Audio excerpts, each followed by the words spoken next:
The magazine grows out of a actually newsletter from an alumni organization called the Harvard Gay and Lesbian Caucus, and I was the editor of the newsletter for many years, Uh, starting sometime in the '80s. And I had this kind of this great grand idea that we would just start. It was actually just going to be annual at first, but it would be called the Harvard Gay and Lesbian Review, which kind of drew out sort of in a natural way from the Harvard Gay and Lesbian newsletter.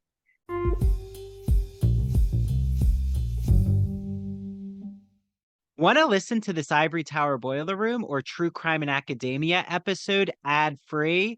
Head on over to our Patreon where I'm giving you all 7 days of a free trial. So patreon.com/ Ivory Tower Boiler Room.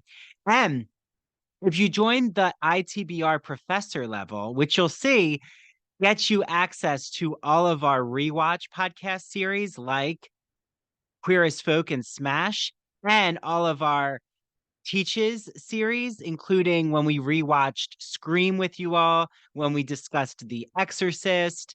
We're about to do a Britney Spears memoir episode. So, oh, and The Fall of the House of Usher is coming up. You also get access to both book clubs.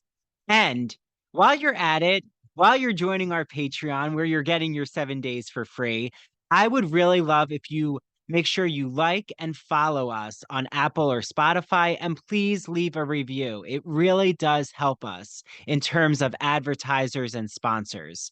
Thank you all for listening to the Ivory Tower Boiler Room Network. And it's just wonderful to be part of this arts and culture organization and have you all out there reach out to me. So again, remember, follow us on Instagram and TikTok at Ivory Tower Boiler Room. And we have a Facebook and we're on X as well. Enjoy this episode, everyone.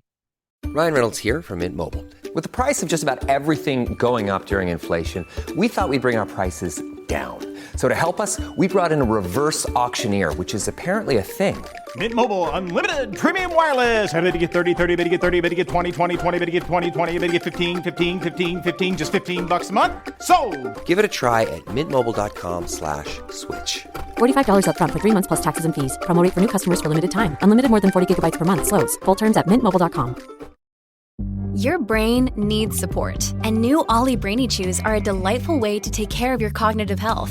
Made with scientifically backed ingredients like Thai ginger, L-theanine, and caffeine, Brainy Chews support healthy brain function and help you find your focus, stay chill, or get energized. Be kind to your mind and get these nootropic chews at ollie.com. That's OLLY.com. These statements have not been evaluated by the Food and Drug Administration. This product is not intended to diagnose, treat, cure, or prevent any disease. When you need mealtime inspiration, it's worth shopping Kroger, where you'll find over 30,000 mouth-watering choices that excite your inner foodie. And no matter what tasty choice you make, you'll enjoy our everyday low prices, plus extra ways to save, like digital coupons worth over $600 each week. You can also save up to $1 off per gallon at the pump with fuel points. More savings and more inspiring flavors make shopping Kroger worth it every time. Kroger, fresh for everyone. Fuel restrictions apply. Hi, this is Dr. Andrew Rimby, and when I'm not here on the podcast, I am consulting with small businesses, undergraduate students, graduate students, podcasters, and those in media. So if you're curious about the work that I've done with my consultation services, you could just type me in on Google, Ivory Tower Boiler Room, and you'll see a few reviews pop up. I've worked on college admission essays for undergraduate students. I've revamped and expanded a small business's social media marketing campaign right here in Port Jefferson, New York.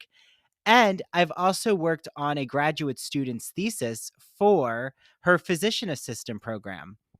So if you want to seek me out or inquire about my consultation services, just email me. That's the easiest way to reach me at ivorytowerboilerroom@gmail.com. That's easy to remember. And 'tis the season for college admission essays, both undergraduate and graduate, thesis writing, dissertation writing. Do you want to create a podcast and you don't know where to begin?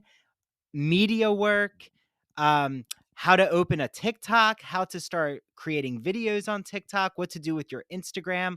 All of that I have done. So just reach out to me. Also, I'm really excited to announce that the December book club choice is Britney Spears's The Woman in Me memoir. So to join the book club, head to ivorytowerboilerroom.com and go to events, and you're going to see a form there. Just so I know how many of you are joining the book club, and that way I can reach out to each of your email addresses and poll all of you to see what date at the end of December works. It's going to be the week after Christmas, so don't worry. It's not going to be the week of Christmas. That would be hectic. And then I'll let you all know how to join the book club, which happens on Patreon. You just join under the ITBR book club section. So can't wait to see who wants to discuss Britney Spears. We have a lot to dissect there. And also, if you want to join the Wicked Broadway musical group event, which is happening in March, head to that events section on the website and fill out that Google form by December 1st. So much happening here in the Ivory Tower Boiler Room, and I love this community. I love being the host and director of this arts and culture organization. Thank you all for supporting me. It means so much. And please spread the word for my consultation services for the podcast, the book club, the Broadway musical, group event, all the things. And without further ado, here's today's episode.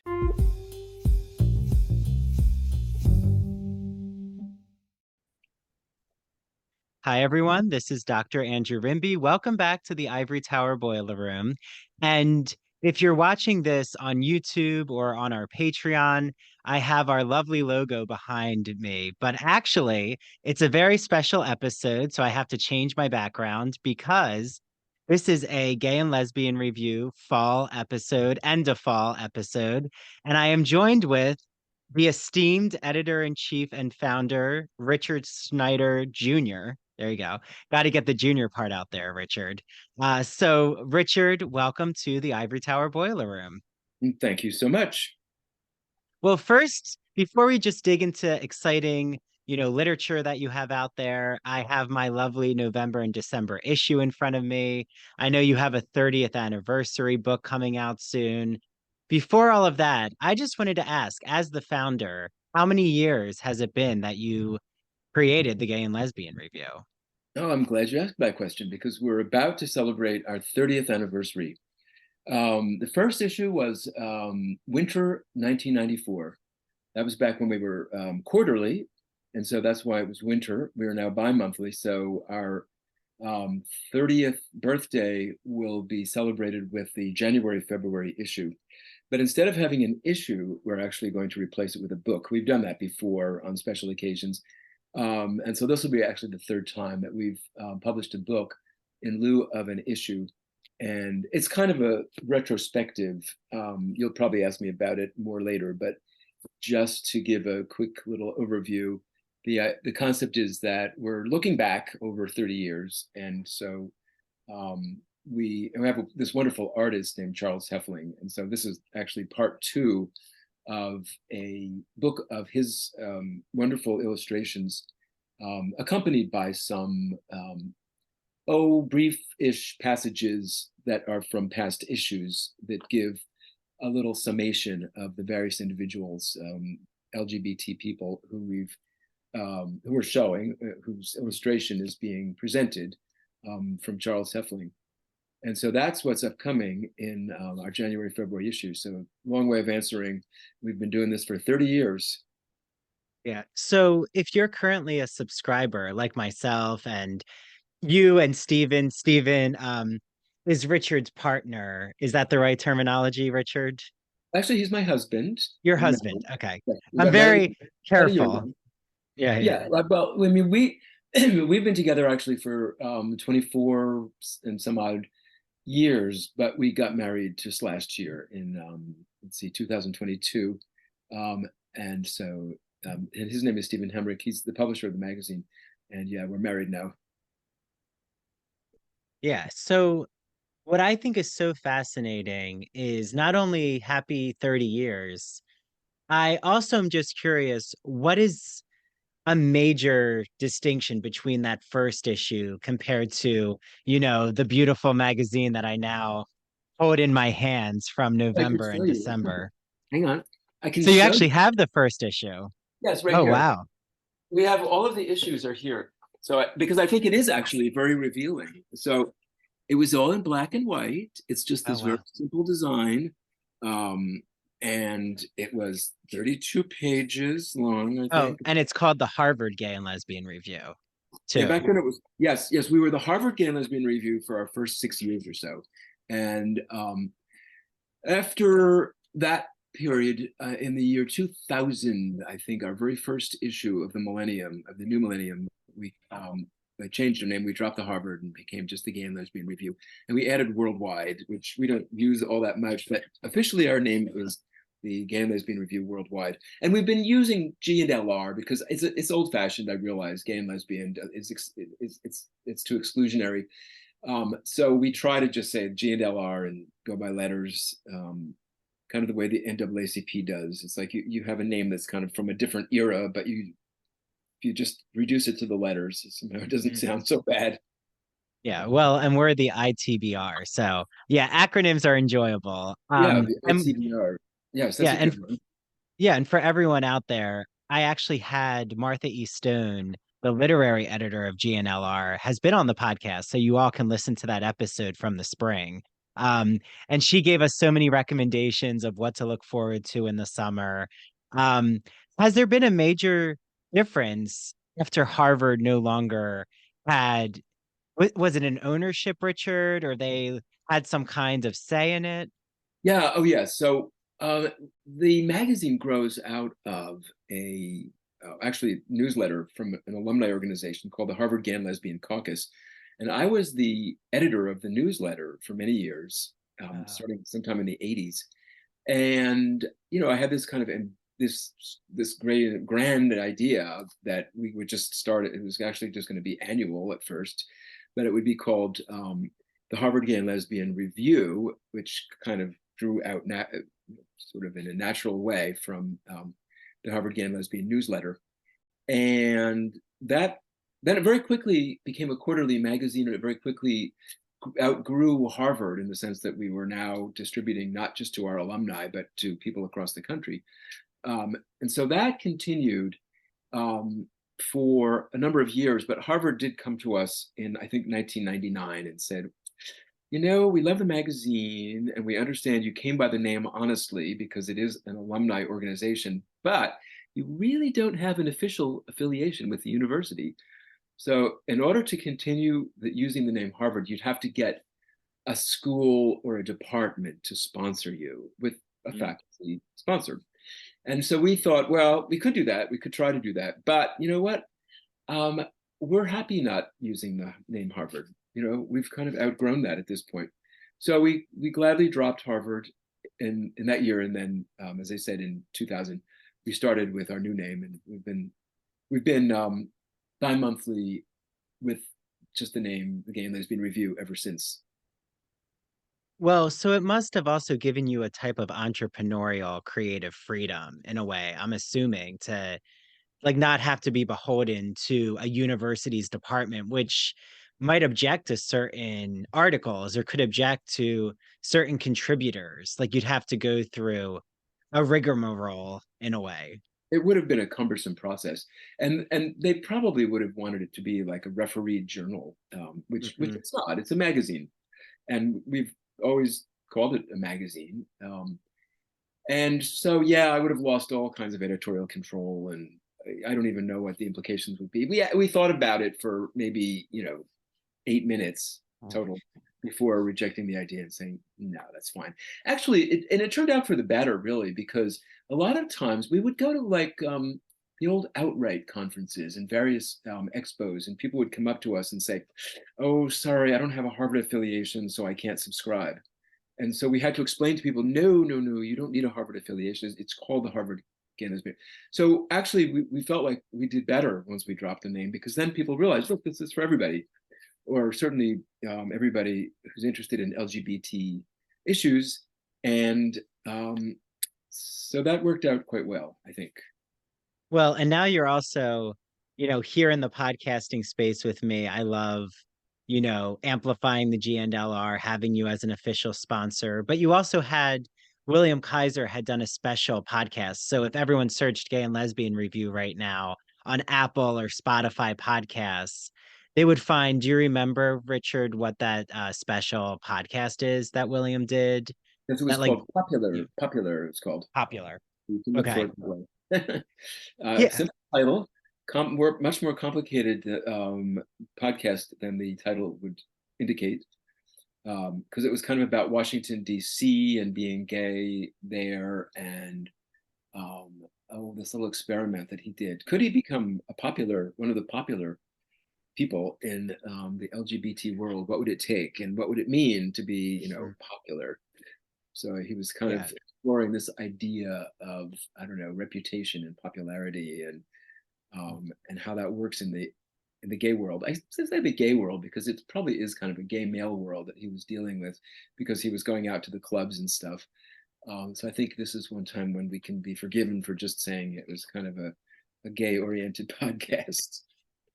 Well, and it was such an anthropological study. Like, I really urge everyone out there to listen, because William, like you said, Richard, takes us on his underground clubbing type journey through DC, Yeah, and its corridors of all this homoerotic and just erotic energy. So yeah. it was so enjoyable. But like what I love now, Richard, is that the Gay and Lesbian Review, so many who I get to chat with who are LGBTQ writers, podcasters, media figures, they all are starting to follow you on social media. On the GL Review is your Instagram channel, or not channel, but your Instagram tag. And they're following your profile. And they said to me, they just love, most of them are actually getting the physical copy, but they love, like I do, just getting it in the mail. There's something so nostalgic. And I feel that my millennial generation and Gen Zers really want that experience again, right? Like digital, and you do have a digital edition, right? I don't want to not say you do, because they have an amazing digital edition with back issues. Um, but there is something so beautiful of just how curated the magazine still is. Like just the illustrations. And I think maybe this goes into your 30th special 30th anniversary book, which is these beautiful caricatured images that Charles had done, right? Or still does. He still does them for us. Mhm. Yes, well, it's all true. I mean, that's good to hear, because we certainly are trying to reach out to a broader readership. And the fact that people of your generation are still interested in reading a hard copy magazine is good news.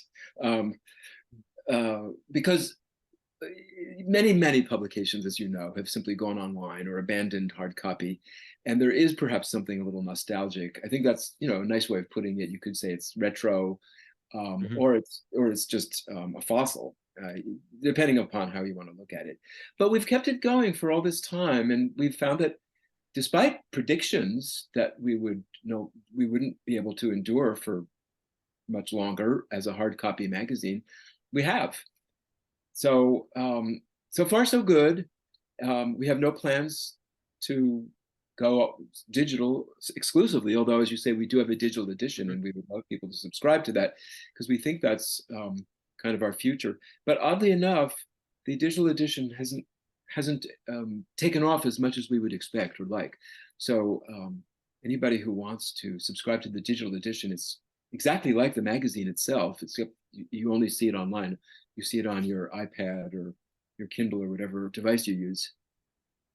Well, and even Scott Alexander Hess, who's been on our Queer as Folk, or is about to be, I don't think it's out yet, but he recapped a Queer as Folk episode from 2000 with me, because like we have that series on our podcast. So I bring on these queer male, and of course, I think you and Steven recapping one would be a really comedic experience. So I'll have to get you on that in the future.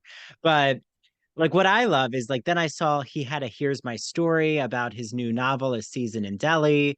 Um, I saw Matt Baum, who's been on my podcast. His book, Hi Honey, I'm Homo, is actually in the November and December issue reviewed. So I think Manuel Betancourt, who I've had on. So it's wonderful to see Really? Oh, wow. how all of your Eric Marcus was just on the show in the summer with Making Gay History. Of course, Andrew Lear is one of your contributors, the Yeah, classic he's also queer my classic closest scholar. friend. He's also my really probably my closest friend. Oh, Um, good. Yeah. yeah, we're very tight. He's in Europe now. He's actually coming home very soon, having lunch tomorrow. So he's Yeah. probably in a plane right now, coming back for after a very long time in Europe. But that's great to hear that all those people. Yeah, I love that title. Hi, honey, I'm homo. It's about Yes. sitcoms. Yes, Um, yes, yes. and I the title I gave that piece was "As Sitcom Goes, So Goes the Nation," Mm. and because I really think that in many ways sitcoms do sort of reflect the zeitgeist of the country in many ways. So, and our good friend Andrew Holleran just did a review of Will and Grace. There's a new book on Will and Grace that's just out. It kind of Yeah.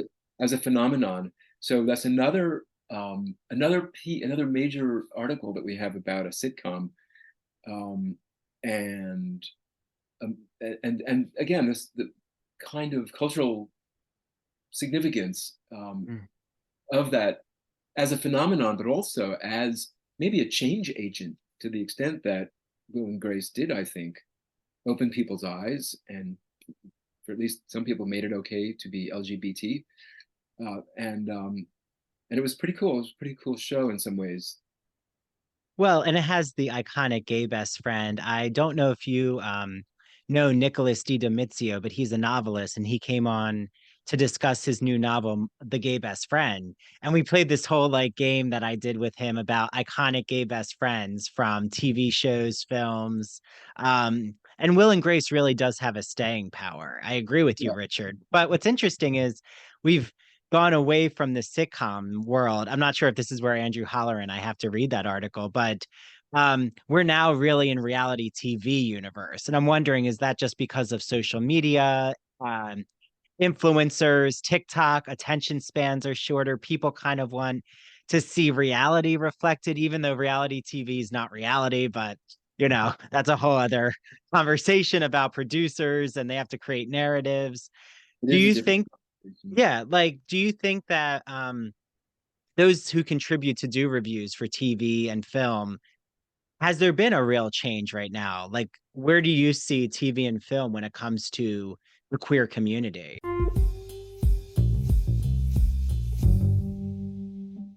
I am here with the co-owner of one of my favorite stores here in Port Jefferson Village, New York. It is called The Soapbox. So Janine said, Andrew, I have these 4 products you need to get your hands on. It's called 4 for Fall. So she's going to go over these 4 products. I know first you have a soap for me. What is the I soap? do. I have the soap for you. It is called Apple Cider Shea Butter Soap. It's by a company called Greenwich Bay. And this is a great soap because you can use it for your hands or your body. And it has a delicious apple cider scent. And I think you're actually already familiar with it. Yes, it You've is tried in it. my shower. I still have it. It lasts a very long Yeah, time. great lather. The lather's Mhm. wonderful. It's just so luxurious, and I love the scent into November. You Yes, know, this it apple carries. cider just it evokes so many cozy feelings. So, After the soap, we have something that you can add on to yes. in the shower. So what is this? This is a wonderful, wonderful exfoliating shower scrub. It is by a company called Primal Almonds, and it's a sugar whip shower scrub. And the scent is pumpkin spice. It's a moisturizing sugar scrub. So it's tiny little sugar granules, and it's something that you would use after you shower twice a week because you don't want to strip your skin of your natural oils and your moisture. But it's wonderful. It just really exfoliates all that dead skin and leaves your skin very smooth and soft from all the sugar. So after I use the exfoliant, right now we need to moisturize. So Yes, I know you have a really nice fall body lotion for us. absolutely. This is just such a delicious scent. This is one of my favorites for fall. The scent is Orchard Breeze, and it's by a company called Michelle Design Works. This is another product that you can use hand and body. It's great. You can place it on your vanity, just a couple of pumps for your hands, or use it on your entire body. But it's shea butter based, so it's extremely moisturizing. It's just wonderful, and the scent is just lovely. We need something more deep for our face. Everyone Yes. wants face masks, and I know that you absolutely love this company and this price. This is one of my favorite masks by one of my favorite companies that we carry and we support. The company is called Farmhouse Fresh, and they're right out of Texas. The mask is called Splendid Dirt, and it's a nutrient-rich mud mask. It consists of pumpkin puree, and the benefits of this mask, it's a pore minimizer, a radiance booster, and a skin degunker. So it's an all-around great mask. If you really want a boost of radiance, it brightens your skin and it really cleanses your pores.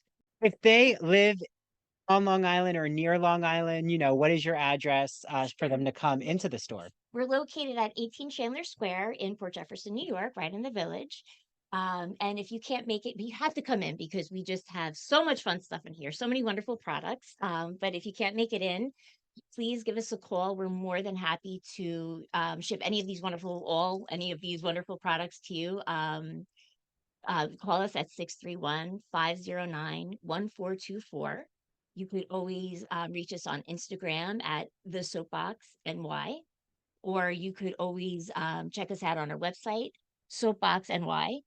And Yeah, there's I so think many that's ways to about it. We have access your so many products. ways to reach us. And Janine is more than happy, and Mariana, the Oh, other my co-owner, mom, actually. yes, Yes, my are mother. so willing to take your orders Yes. via phone, via Instagram, and I can't wait for everyone else to enjoy these luxurious products. LGBT stories are universal, but each one speaks to the individual heart and soul of the writer telling it. Do you have a story to tell? Or have you been moved by an LGBT book, film, painting, television show, or other form of media? Then the Gay and Lesbian Review wants to hear from you. The GNLR believes in bringing awareness to queer art and artists through reviews, commentary, and thought pieces in which the author relates their personal lives to a particular piece of art, a novel, a movie. In addition to the print magazine, the GNLR also publishes articles on its blog. So you can see all of this on glreview.org. That's glreview.org. Remember, you get 50% off your subscription of the GL Review magazine when you use the promo code ITBR50. That's 50% off your print or digital subscription when you use promo code ITBR50. To learn more about submitting an article for the GNLR, visit their writer's guidelines. The link is located at the bottom of their homepage. And if you have any questions, email Stephen Hemrick. That's STEPHEN dot HEMRICK at glreview.org. The GNLR and its readers can't wait to see what you have to say.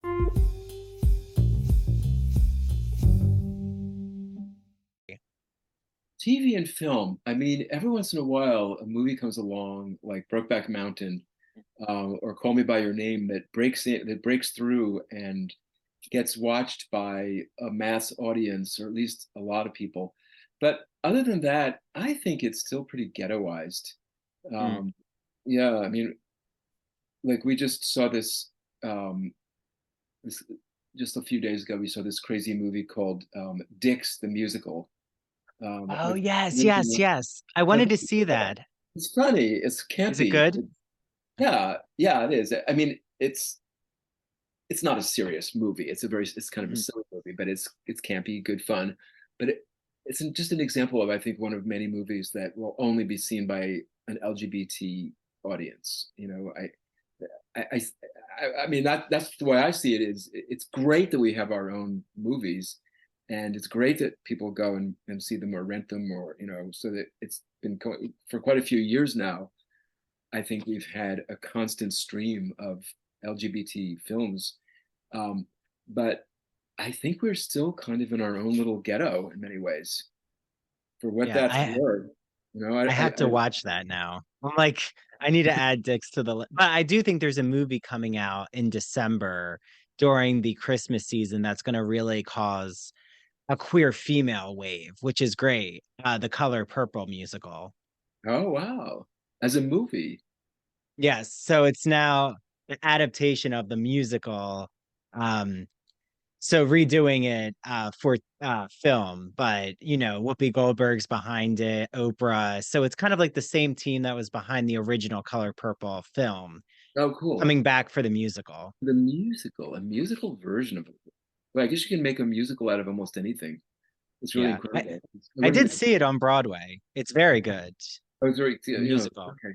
Yeah. Another thing too, I mean, another thing which I think is just about kind of LGBT representation is that I think in many movies now, especially in rom-coms, or movies, maybe not action adventure movies, which are directed to teenage boys, but movies that are sort of for a more general or broader audience, I think there usually is at least one LGBT character. It seems that it's almost de rigueur to have, a best friend or maybe a second best friend, or so that I think there's a sensitivity which did not exist, let's say 20 years ago.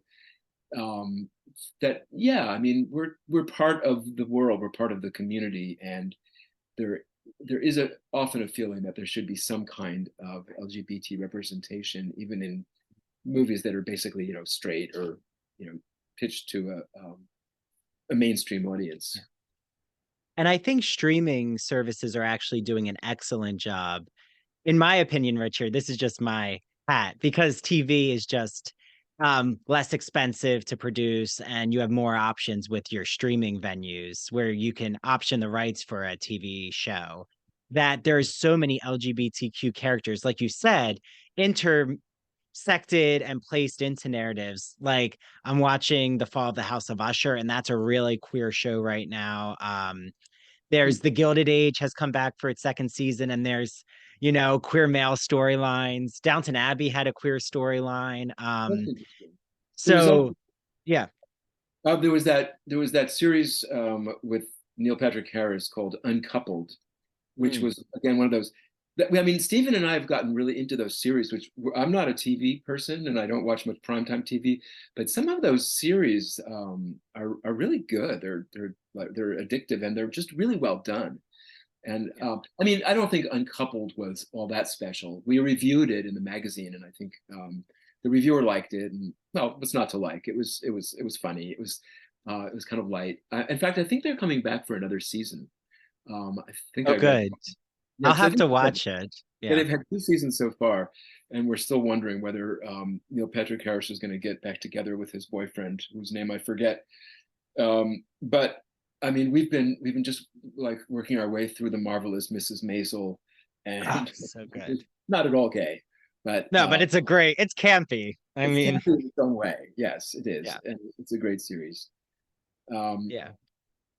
yeah, I love popular culture actually. It's curious that we're talking about it because people think that we're sort of like, ooh, we're very sort of snooty magazine and we're very Mm. serious. And actually, I think popular culture is really important. I mean, I think it's very important that we present ourselves in on TV and in movies and in popular books and you name it, just to remind the general public that we're here, we're queer, get used to it, right? And we're not going away. Yeah. We're not going away. As we Well, used and to. that's why your review section is so robust. Like if I just look, I mean, we mentioned Matt Baum's work, but this novel that I've really wanted to read, American Scholar by Patrick E. Horrigan. Um, Passages, there's a film by Ira Sachs is the director. Emma Donohue's Learned by Heart. Hilda Doolittle um work, and then Gays on Broadway. I mean, I lit up at that because I'm just a Broadway musical aficionado, so I like any new queer book that enters the scene. So that was something I wanted to ask, since you are the editor-in-chief, Richard. I can put you in the hot seat, which is, how do these reviews make their way? Are they, like we're talking about, are they things in pop culture that you're just drawn to, or are they pitched to you by contributors? Oh, well, okay. I mean, we have a process actually. That's easy because we actually have a fairly well worked out process, at least in the sense that it works. We have a literary editor named Martha Stone, who you've interviewed, Yeah. and maybe she already explained this process to you. So briefly, a lot of publishers of LGBT books send them to us. So we end up with like a stack of maybe 75 books that Martha and I go through once every 2 months. I mean, we probably should do it more often, but we get together for like, the better part of a day, which usually has lunch in the middle. And we spend that day just going through these 75 books. And we usually boil it down to about 25 books. These are the books that we would like to review. We call that our targeted list. We then have a stable of reviewers, which is almost 100 at this point. Some of them review in just about every single issue. Like there are a few maybe who do so. More often they come and go, like, they'll review once or twice a year. But if you add it all together, we have, I think, a very strong group of people who have been, in many cases, they've been with us for a long time. And so they will receive a newsletter that has this targeted list of books. And then they will select what book they would like to review. Sometimes they'll give just ones like, I really, really just want this one review or this one book to review. Or here's a list of 3 or 4 books that I could review. So then I take those and I sort of adjudicate. I try to figure out what are the best matches. Obviously, I'm looking for skill sets and who's like who do I think would be the best person? Because there's always a lot of overlap. Sometimes there's a feeding frenzy for one particular book that everybody wants. Like if it's like a really famous writer, like I don't know, Oscar Wilde is always really popular. So if there's a new book about Oscar Wilde, that at least a half a dozen people are going to claim that book. So I have to kind of make a lot of decisions at that point and allocate the book selections to make everybody happy and to make me happy in the sense that, sort of the best person for the best job or the best book. And that's how they get assigned. And so then I just let people know and we send the books out, just physically, because we have them all here, like right behind me actually is their stacks. They come in, they stack up. And then they usually have about 2 months to read the book and send me the review. And with any luck, they will actually do so. Not everyone does. A fair number of times somebody will say, what, I thought this would be a good book, but I'm really not loving it. So in those cases, I'll just say, okay. They will try to reassign it or just forget about it. Well, and using myself as a hypothetical, but like say I said to you, just because anyone listening right now, they might be thinking, I mean, I'm about to, Richard, in the winter, I'm going to see Dracula, which is this queer male campy musical on Broadway, off Broadway, technically. But say I was like, oh my, I really have to, this is a conversation starter. I need to review it, or I need to review The Color Purple, or I have to review Fellow Travelers, a new series right now with Jonathan Bailey from Bridgerton. He's from Bridgerton, but he's with Matt Bomer, and they're this gay male couple. You might have heard of it with J. Edgar Hoover. I've heard it's great. I've heard it's really good. Fellow Travelers. Mm-hmm. Yes. So like, how does that work in the case of someone out there who's inspired by queer art that they're consuming? The Fall of the House of Usher, even. Well, we are totally open to people coming to us. In other words, it's not just exclusively done by that process I described, where we assign a book, but especially because you mentioned a lot of like movies and series and various other things.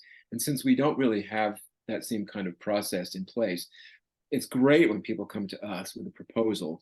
If we're, books too, fine. If we miss a book, especially that somehow or other slips through our fingers, yes. But if it's a play, an art exhibition, or a musical event or album, we have like kind of a music critic, Colin Carmen, who does those reviews and sometimes movies. So yes, we absolutely encourage people to come to us with proposals. And what should they do in that case, Richard? Like they have a proposal in mind. Should they email Stephen, for example? No, just come right to me. Email me. Okay. Stephen it will pass through Stephen's hands because it comes to, I use an AOL address, hglr@aol.com. I'm very old fashioned, but I also have an address, which is just my name, Richard Schneider, at gmail.org, I guess it is. And that's, just go to our website and and under submissions, and you'll see that how that works. And then so people often will send a proposal, and then of course I have to think about it. That's kind of what I do. I would say, I don't know if most people know exactly what an editor does. Like, Mhm. it's not just about going through line by line and fixing people's grammar. It's much more about the selection process and curating, figuring out what are we going to feature in our next issue, and what books are we going to review, what movies are we going to review.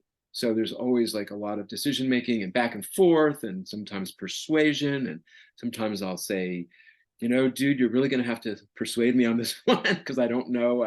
I'm just not too sure about. And so then they'll work on me sometimes, and eventually we come to some kind of agreement. Sometimes we agree, well, maybe not, but yeah, it's an interactive process. Well, so everyone out there, go to submissions on G, it's glreview.org. Yes, yeah. So the overall website is exactly glreview.org, and then you'll find lots. It's a good website, I think. I have very little to do with it, so I can say that we have a web editor, and and Stephen kind of manages, and then we have a webmaster who takes care of the technical side of things. But you'll find all kinds of stuff there, including sort of an archive which has a lot of material since we've been in business for such a long time. I think our archive goes back to only 2003, but that's still 20 years. Wow. And you do the math, times like six issues per year, times X number of articles per issue. So there's a lot of stuff on our Well, you'll website. have something to read uh, every day from the Gay and Lesbian Review. But something that you've brought up that you've kind of touched it, but I am curious about process with you have such an intimate relationship with, say, an Andrew Holleran. I saw that first issue from Yes, he's our first, 1994, he and was our he's first, there. and he's still He's here. He's still well, with us. and you must establish a real connection and intimacy with these contributors in terms of their creative process. So I'm sure, like when they are writing essays or they're doing reviews, what's it been like, Richard, to see how that is a kernel that actually starts to grow into their own projects? Like, have you seen it inspire their own work? Oh yes, absolutely. I mean, that's one of the things that's really rewarding about this job is that, I mean, someone like Andrew Hollard is a complete pro. I mean, he's such a great writer. I mean, far be it from me to try to teach him anything about writing. He's taught me a lot, actually, and the fact that he's been with us right from the very start. He really is. It was really Andrew in many ways who made the magazine possible by letting us publish that long memoir that he did, and lending his name as a famous person, kind of a very well-known novelist, was really important to kind of establish us as a real thing. So I have to, give us, even reinforce what you said about Andrew Holleran's importance to the magazine. Other people have come, they've come along. I'm happy to say that there are people that started with us and got their start maybe right out of college and are no longer writing for us because they've gone on to bigger and better things. And there are bigger and better things. I mean, someone like Adam Feldman, he was just fresh out of Harvard, I think, when he started writing for us. And he's now he's like the editor of, or he's at least I think he's the theatrical editor of Time Out New York, which is huge. I mean, so so I always look to him and I say, wow, he got his start with us, really. So I've seen lots of growth and development, and if I have played my own small part in nurturing their talent and their writing, I would like to think of that as part of my job. That's very rewarding. And what I love is um, you really have described that you've created every magazine, every issue is an arc. Like it really is telling a story. That's your job as an editor in chief. So, for example, November and December, the title, the theme, Notes from Underground, it takes its illusion from Dostoevsky's novella. So, I'm just curious, how do you come up with the theme? Or like where is it once you see everything in front of you, it becomes almost like creating an overture in a Broadway musical. You can't create an overture without the songs. Yeah, it's sort of driven by what I have in hand. Mhm. So somebody will submit something and that will give me an idea. I wonder if I could create an issue around that idea or that theme. And so then I start to announce it. And we have a page. I'll do something, I don't know again if this how well this works to hold something up, but we have something called a cultural calendar. And in the cultural calendar, it's this, it kind of looks like this and it's colorful. And it one thing that it includes is an announcement of upcoming themes. And so Mm. sometimes people will see that and they'll respond and they will say, oh, okay, that seems like something that I'd like to write about.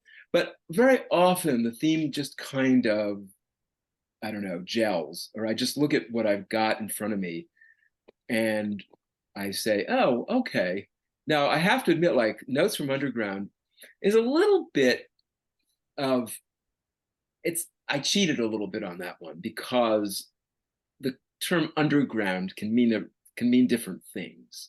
Like, for example, um, so you have, first of all, this guy, um, let's see, um, you've got this guy, well, first of all, you've got this Fassbinder, Werner Fassbinder, and he is sort of underground in the sense that he was considered an underground filmmaker who wasn't part of the studio system. So he was kind of like, that kind of underground. Then you have like Georges Eekhoud, and he was a Dutch writer who wrote a book called A Strange Love way back in 1899.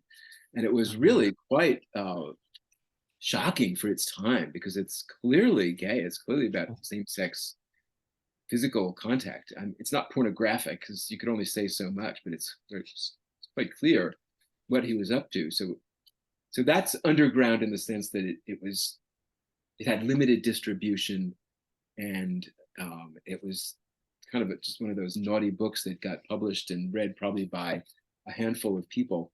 Then you've got like another way of being underground is this woman who whose name is Gertrude. I'm trying to remember her full name. Sandman. Gertrude Sandman survived the Nazi regime in Germany by going underground in a different sense of the word. She was protected by her friends. She lived in Berlin. Even while the Nazis were destroying her work, she was an artist. They were just, even while they were sort of trying to wipe out her artwork, she was essentially wiping out her identity so that the Nazis didn't find her. She survived and lived to a ripe old age, right in Berlin, as Jewish and lesbian, as an artist. It was quite an amazing story. So she kind of was underground in that sense. Then you've got Mark Olmsted, who wrote a wonderful book called Ink from the Pen, which is about his year-long experience in the LA County prison system.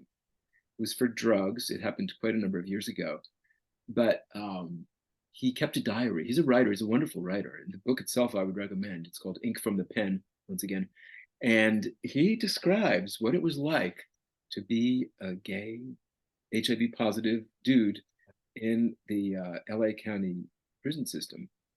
And the article is called Prison and Privilege because what he discovered was that there's this very complex social structure in prison that places you into a category or a set of overlapping categories. So it's very intersectional because being gay is one thing, and being straight, being Hispanic, being Black, being white. It was almost like the three-way division. And that puts you in a different position in the prison system. And there's all kinds of different rules. Like in some ways being gay is bad because you're sort of, for all the reasons that being gay can be bad for various people throughout history, but it can also be advantageous to be gay. You can get certain privileges and you can get removed from kind of the mainstream and taken away from a really dangerous part of the jail.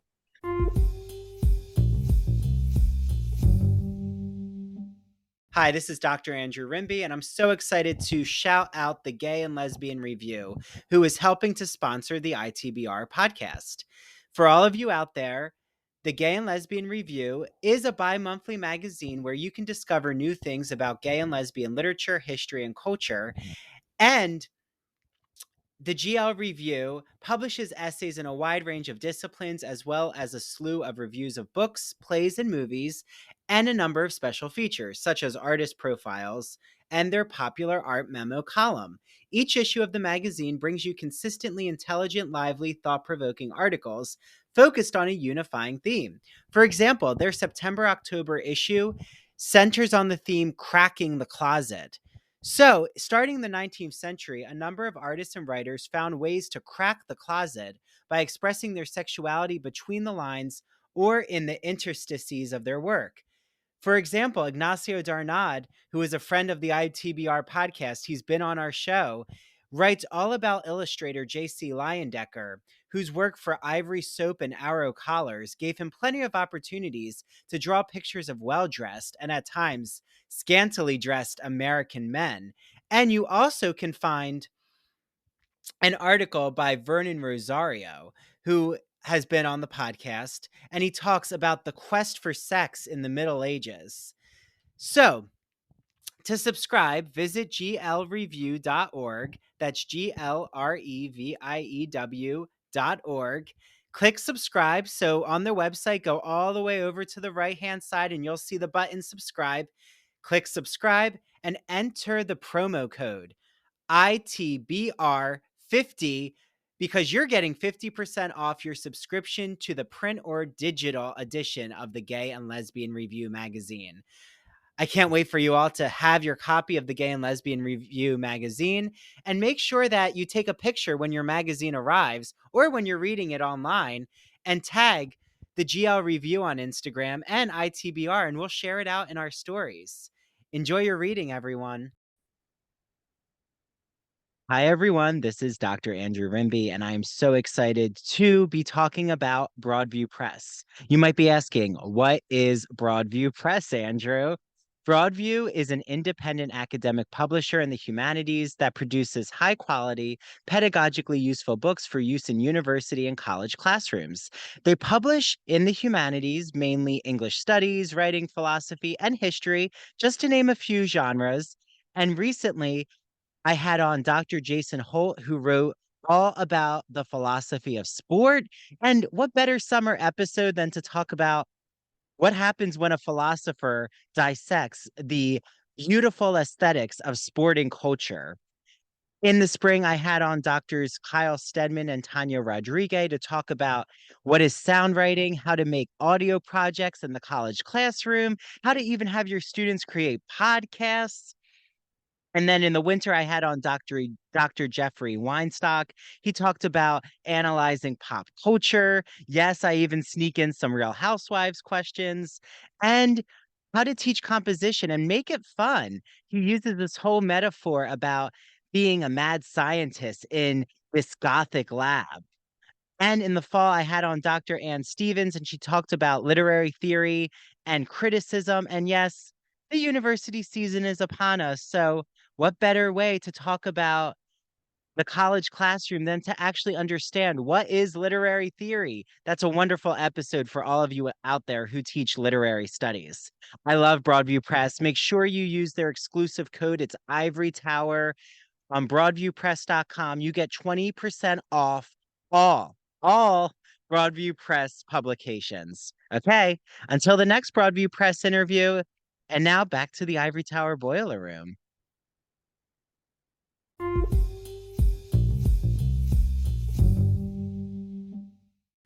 So that was interesting. So as I say, that's Notes from Underground, I think, is an interesting theme, but it was in that case, it was a little bit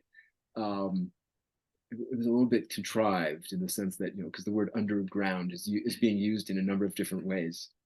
But it's such a symbolic interpretation, and it works so well with the way you've just laid and mapped out all of these articles, Richard. I think that, you know, I love your high intellect and, you know, how in depth you are with this conversation, but I'm going to get a little gossipy, which is just my question is, how do you navigate, because you are a magazine and you are a review magazine, how have you navigated the artists themselves? Like, has there ever been, it's almost like when Jesse Green interview, reviews theater for New York City in the New York Times. Like, he's been on the show and I've talked with him a lot about how he kind of has to keep this distance. Like, because if you get too close to the subject, it can bias your review in theater. Do you feel though that because the contributors really are coming to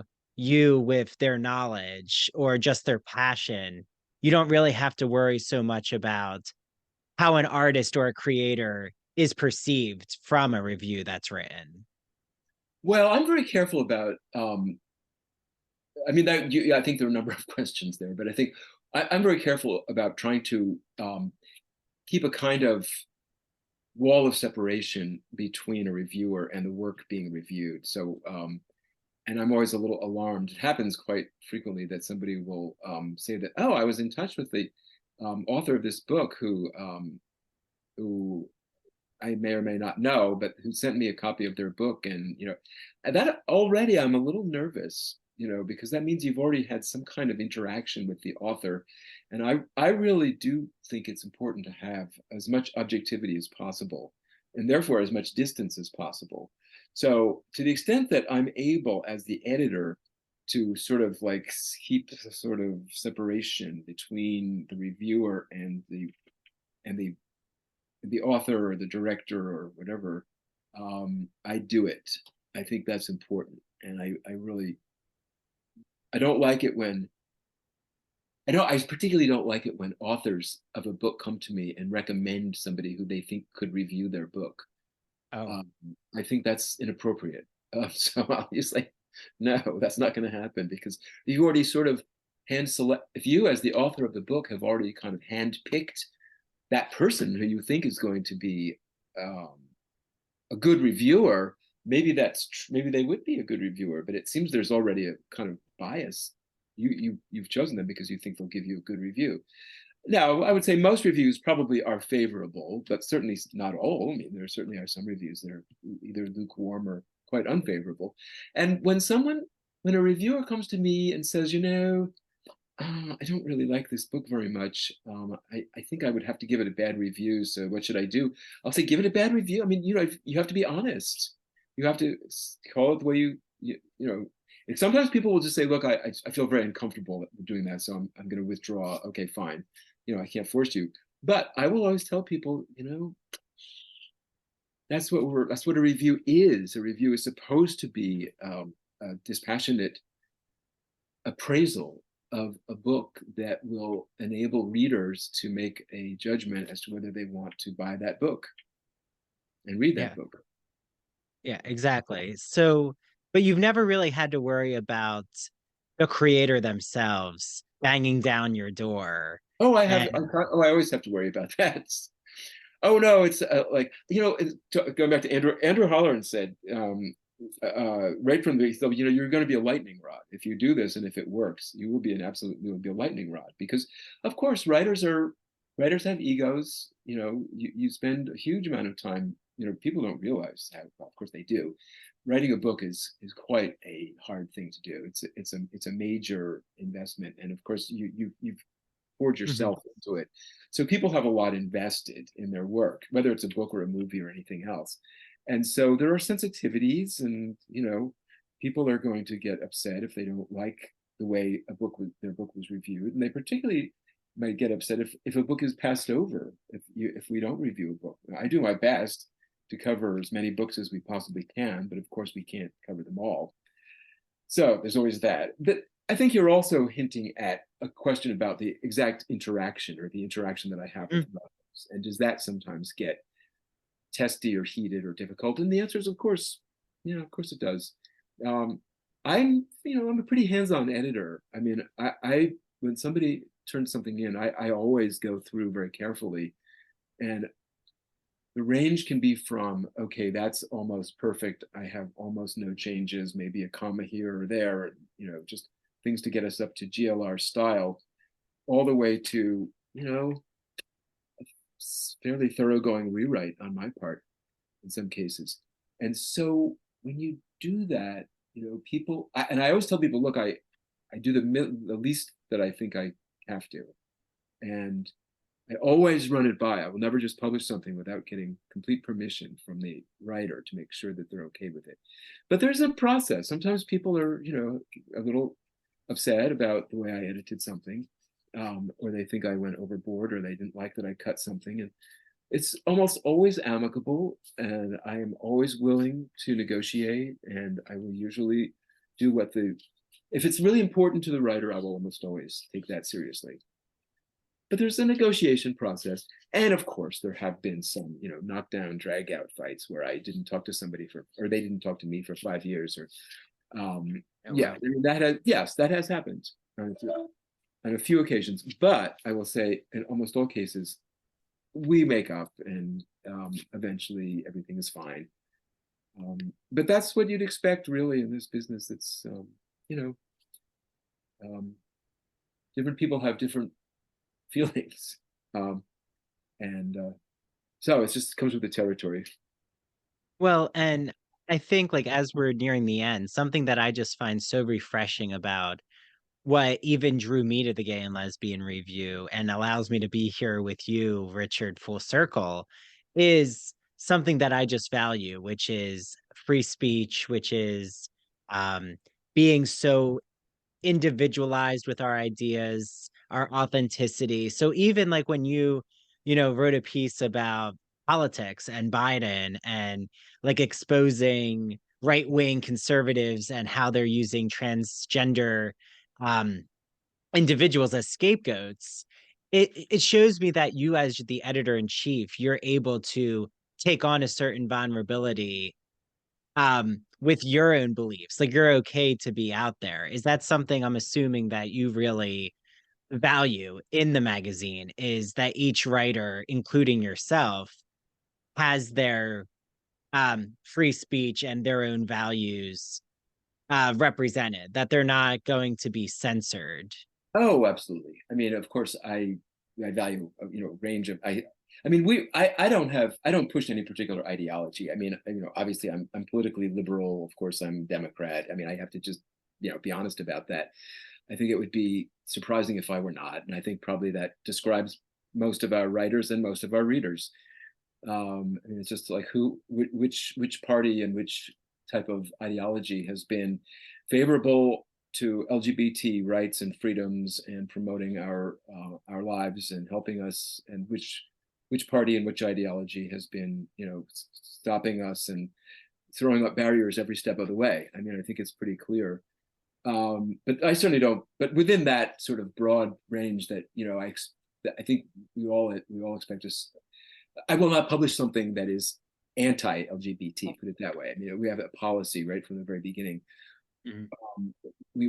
We don't necessarily want to present, we're not Rebecca of Sunnybrook Farm just presenting a completely favorable Shangri-La version of LGBT life.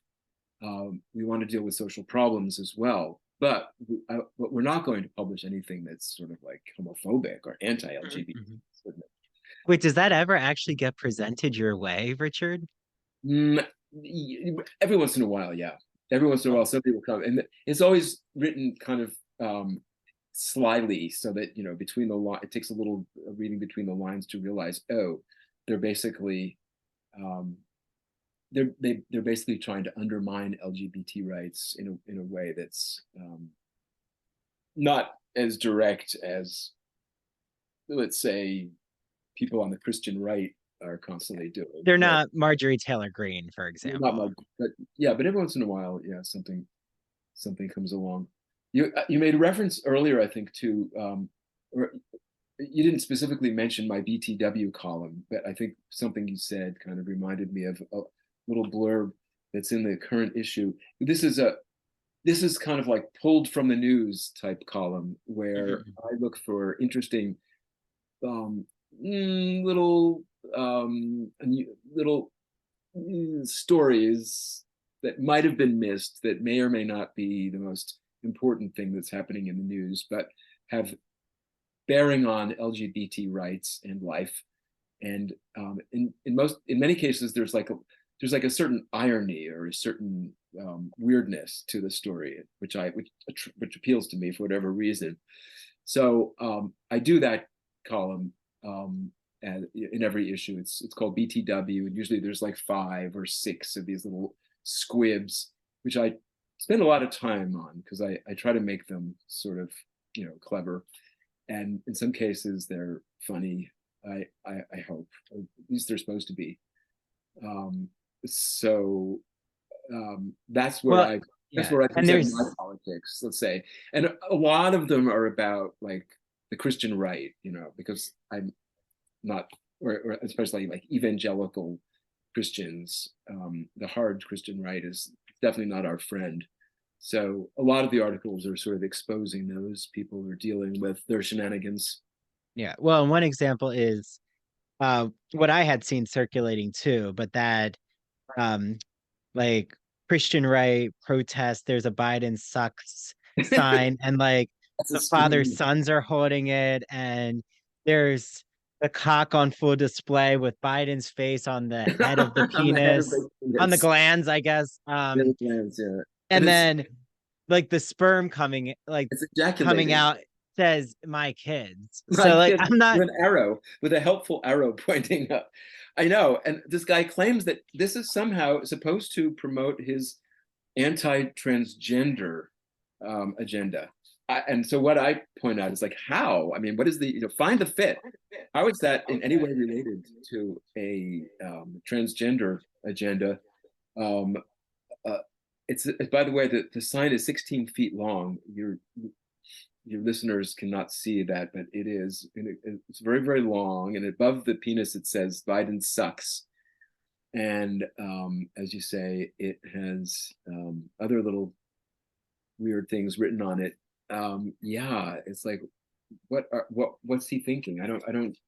Yeah, That's a well, what, and isn't it? It's also a really queer themed, like male, oral sex meets fellatio meets yeah. orgasm meets, I know. um, I guess my children came from this act of pleasure, and Biden, you know, submitted to having a cock in his mouth. I don't know. There's a lot going What's on going there, on there? I Richard. know. I'd say Freud would have a field day with this. I don't know what he would say exactly, but and then it seems that he's anti-trans, and he's to protect the children from trans, but he's also into this idea of grooming, which I don't know where this idea. What are they talking about? But these like, as you say, Marjorie Taylor Greene and those types are constantly talking about grooming, which whatever that is. And so apparently this guy is into that, and I wonder, is that somehow the key to understanding, or should we just assume this guy's an idiot, or he's just a weird pervert who felt like doing a 16-foot penis under the rubric of being anti-trans? And is imagining himself on his knees. I think he might be This wanting guy, to be on his knees in front of that 16-foot penis. But I think so too. I this think this, definitely is going to be on our social media, Richard, because I need to show this image to everyone. But yes, yes, you have to I show that am image. curious though, like just to wrap up, I love your though BTW section. So by the way, I'm assuming that's what the Oh yeah, it acronym. just means Okay. it was cute. It was kind of back. I started that back in 2001, and back then it was sort of clever, BTW, by the way. And I started thinking, well, that's exactly what this is, or by the wayside. So that's where that comes from. Yeah, not on the boiler plate, but it's in the ether. So have politics, has there been a shift from in these 30 years? Like, do you feel that the content now is more open, or has it always, you feel the Pulse has always been very open with all these different topics over these 30 years? Oh, well, things have changed a lot. I mean, certainly to go back to 1994, we were still like in the middle of the AIDS epidemic. There was a huge amount of homophobia. There were very few protections. There certainly wasn't same-sex marriage. So we've made some progress. I mean, as bad as things seem right now, they haven't managed to take too much away from us. Although there are obviously people who would love to take everything away from us if they, possibly could. I think the magazine now is, if anything, less political because there because many things have kind of issues have been settled. We now can serve in the military. We have same-sex marriage. We have, before the current Supreme Court, we got some good rulings which provided some workplace protection. And so, as long as those things stay in place, there's no guarantee.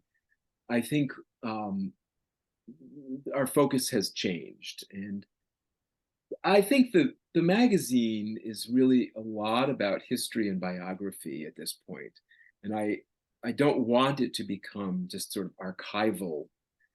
And I'm always aware of that possible danger that we're so focused on the past and people and LGBT people from the past. We did over the summer an issue that was devoted to kind of like new media. So, which and I think it was really good that we were able to to talk about the world of gay oriented video games and I think you had comic books. comic books Mhm. and fanzine type stories, um, and and there was also an article on Grinder, Mhm. is something that is an important part of our culture. I think it's something that we can talk about as however you feel about it. I think it's you know it's the way guys meet each other now. Let's Mhm. face it, along with Scruff and maybe one or two others. Yeah. I grew up and came out in a world of gay bars, and that was it.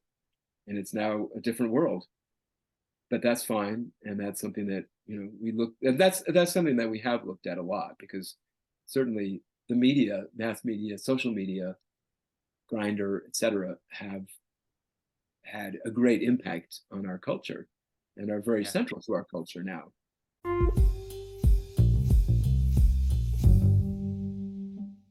Imagine that you're riding the Turner Classic Movie Great Movie Ride in Hollywood studios. It's in the 1990s. As you're journeying through the Great Movie Ride, you pass the Wizard of Oz, where all of a sudden you see the Wicked Witch of the West ascend into Munchkinland in a cloud of smoke and flames. Well, that's the memory I have with the Great Movie Ride in classic cinema when I was at Disney in the 1990s as a young boy. And ever since that, I was hooked on classic cinema. Well, my friend Christian Garcia, friend of the Ivory Tower Boiler Room, has a podcast that you all are going to love. It's called That Old Gay Classic Cinema, and he looks at queer themes in classic cinema like Vertigo, The Wizard of Oz, Sleeping Beauty, Mary Poppins, 101 Dalmatians, Hello Dolly. The list can go on and on and on. So follow him on Instagram at That Old Gay Classic Cinema. You can listen to his podcast on Apple and Spotify. And he also is on the premiere episode of our Queer as Folk podcast, where I'm rewatching every episode of Queer as Folk from 2000. And the episodes come out bi-weekly. So make sure you listen to his episode with me. And he's launching a rewatch show of Smash, where they're putting on a Marilyn Monroe musical. So he's going to be joined by co-hosts, a lot who are in the Broadway and theater industry, and I'm going to be on his first episode. So without further ado, get listening to That Old Gay Classic Cinema. Enjoy. Hi, everyone. Happy almost holiday season. Because the holidays are upon us, I'm sure so many of you out there are thinking, oh my, what am I going to get my friends, my family, my children, my romantic partner, my husband, my wife, any, significant person in your life? Look no further than my good friend Mandy Bengal, who makes handmade crocheted items. Her company is called Mandy Made It. You can follow her on Instagram at MANDEE Made It. And you will see all of these crocheted items that she's going to be able to customize for you, including special characters, sports team figures, even holiday items like a snowflake or a Christmas tree. So I have Mandy's keychains. I have the poison apple from Snow White and the Seven Dwarfs. I have a rainbow flag that she made me. So Mandy is able to really customize an order just depending on what your hobbies and passions are. And what item you're really looking for. So because you're listening to me talk about Mandy, she said that anyone who goes to Mandy Made It on Instagram and orders from her and they've heard the Ivory Tower Boiler Room ad, she will give you all a free Ivory Tower Boiler Room t-shirt with your order. So head right now to Mandy Made It. If you were really looking for that special gift, now you don't have to look any further because I have you covered with Mandy Made It. Okay, I hope you all enjoy your items from Mandy Made It.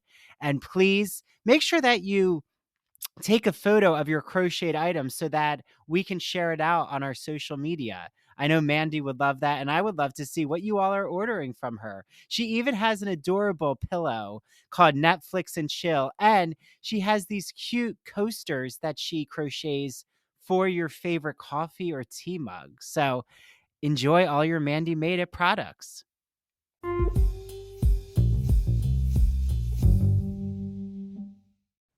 And this is why we need to have your contributors dissect, analyze, and explore these phenomenons. So, Yeah. Richard, I can't wait to, have more people out there have the Gay and Lesbian review, either physically in front of them in this tactile way, or their eyes on their screen exploring the digital edition. I can't wait to see the 30th anniversary illustrations. Yeah. So is that, Yeah. no, go ahead. Oh, well, I didn't mean to interrupt you, but so that the 30th anniversary book, which will replace the January-February 2024 issue, as I mentioned, will be called Outer Appearances. And the reason for that is that, so this, again, I'm going to hold something up. This is the book this is kind of part one of Charles Heffling. So this one was called Casual Outings. These are like historical figures that that were sort of closeted. And so we're outing them, but in a casual way. So that's why it was called Casual Outings. And these are mostly like so-called high culture. And the next book is more about popular culture figures. And so I think I saw Madonna. yeah, and so they're mostly out. I think it was, you might have seen Melissa Etheridge and thought it was Madonna, because I don't think Madonna's actually in it, but Melissa Etheridge is, and a lot of so-called popular figures. And so it's called Outer Appearance because they're outer than the first group. Yes. More out, and outer appearances. I don't know. It kind of works as, I like wordplay, and so. Well, yeah, you're all about the words. I'm all about words. So yes. So anyway, I just wanted to throw that in as a little pitch so that people will be on the lookout for our next. So if people are subscribing, they automatically receive this 30th anniversary book. Yes. That's excellent, Richard. Yeah, so they get that, and there will also be a small supplement that will have book reviews and some ads and things. We do accept advertising, which is an important part of our deal. I should also mention we're a nonprofit organization, since I didn't mention that, and we accept donations, which are a very important part of our survival. Yes, Friends of the GNLR. Friends of the GNLR. There is a whole section, Friends of the Review. Yes, so shout out to the Friends of the Review. Yeah, they're like really critical for us, and we have lots of them. We've been amazed at how people are very generous, and we get tax deductible contributions. And so then advertising, I mentioned, But yes, the next issue is going to be basically a book that will replace the issue, and it will be called Outer Appearances. Well, and it's exciting because it's literally going to happen in the new year. So, or might arrive like right, With after the any luck, holiday season. yes, it'll come out right around there, end of December. So it's a, belated stocking stuffer Yeah. of sorts. There So you go. everyone remember, use our promo code ITBR50 and you get 50% off your digital or print subscription when you go on to glreview.org. Okay. So, you know, I am so excited that more people are going to have their eyes on. I mean, it's just, there was a video I just released, Richard, um, shouting out the gay and lesbian review, but also there was this quote that I had about how one book, I mean, it's a trite quote, but like it makes sense to us cozy readers. Like one book leads to another mention, and then you're on a rabbit hole search. And I feel that the gay and lesbian review is such an amazing example of that. Like one review leads you to 10 works, or Okay. one article leads you to 20 exhibits. Yeah, It's that's great. that's what I love about magazines. Um, I love magazines. I do. I have to admit, it's to the extent, to the point that I almost don't read as many books as I should because I get so many magazines. but you get a lot of uh quick synopses and summaries, so it's a different type of digestion. It appeals to my Uh, dilettantism. I'm sort of, that's like most editors. I'm kind of a dilettante. I have to be interested in everything, all over the place. And the idea of just focusing on one thing is, well, it's good. I mean, I admire people who can do that. But yeah, I know I always feel guilty, but I'm stopping that guilt when I am only focused on one work. I mean, my dissertation was a focus, so what that's was your out there now. what was your Yeah. dissertation? It's on ancient Greek mythology in Walt Whitman, and how Walt Whitman, I argue, created a queer male procreative um, theory. And every male writer or reader after Whitman would see his poems and the ancient Greek myth as an opening of understanding male same-sex desire without the language of sexuality in Wow, his historical time. So I wow, do mention Oscar Wilde at the end. that sounds Like great. that's where I would pick it up. Oh, thank you, Yeah, Richard. It's that sounds called, really interesting. thank you. It's called The Love that. Pool of Narcissus, Walt Whitman's male homoerotic poetics. Wow. Um, I mean, I love Walt so Whitman. I love the yeah. ancient Greeks. It sounds really interesting. Yeah. Well, like you, I needed that wordplay of not only the pool literally of Narcissus, but Greek myth pooling us as Okay, queer male readers. right. So yeah, I'm currently optioning it for a publisher, an academic publisher. So I'm writing a book proposal. Oh, good for Um, you. Good luck with that. yes, I'm getting sure. that energy out there. Yeah. Yeah. Well, good luck. Thank you, Richard. Yeah, yeah. You'll hear updates, don't worry. Okay. And I'd love Excellent. for you to come back again, like maybe, in the summer and just talk about, what to expect in the summer and give us all an Yeah, update. I just sure. love these conversations. Yeah, I would love maybe to we'll do even that. have to It's get been great. Martha back. We'll need to get Martha and Steven on with you too. Maybe it'll be What do you you do? all. Do you do like Yeah. panels, like a panel discussion, like a group? Oh, yes. Yeah, we can definitely do a group panel. I think that would be Okay. great.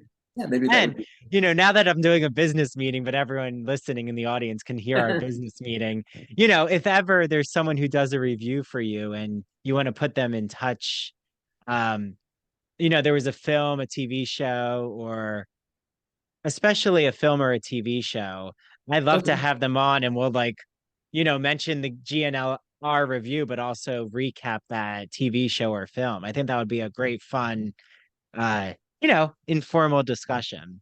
Okay. Sounds good. So Richard Schneider, everyone, editor in chief and founder of GNLR, the Gay and Lesbian Review. Make sure you get your hands on glreview.org. You can get your print or your digital subscription. Use the code ITBR50 for 50% off, and look forward to the 30th anniversary illustrated book that will replace the January and February issue. I think I got it, Richard. Anything else you Yeah. want to promote? Oh, that's it. I think you got it all. That's wonderful. Thank you so much for Of course. mentioning all that. And I hope your listeners will take heart, take heed, and check us out. Great. And Instagram at the GL Review. Uh, so thank you, Richard, and bye to everyone out there. Happy holidays. Thanksgiving, when this comes out, it will almost be here. And then, the cozy holiday, I can almost hear the sleigh bells jingling around. And I'm already going crazy with all my gingerbread peppermint.